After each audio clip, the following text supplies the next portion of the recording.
Varlığı ebedi ey kudret sahibi, affına sığındık yüce Allah'ım.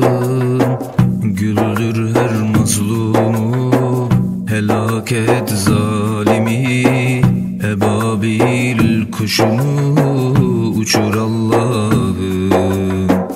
Varlığı ebedi ey kudret sahibi, affına sığındık yüce Allah'ım. Güldür her mazlumu, helak et zalimi, ebabil kuşunu uçur Allah'ım.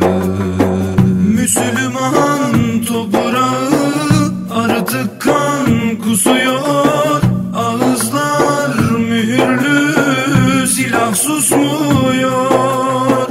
Annenin feryadı yüreği yakıyor, yetimin sahibi sensin Allah'ım. Müslüman toprağı artık kan kusuyor, ağızlar mühürlü, silah susmuyor. Annenin feryadı yüreği yakıyor, yetimin sahibi sensin Allah'ım. Yerinden yurdundan olmuş Müslümanlar, gözü yaşı yerine alkanlardanlar. Yürekler dayanmaz, gözler her dem ağlar, hicret sevabını tattır Allah'ım.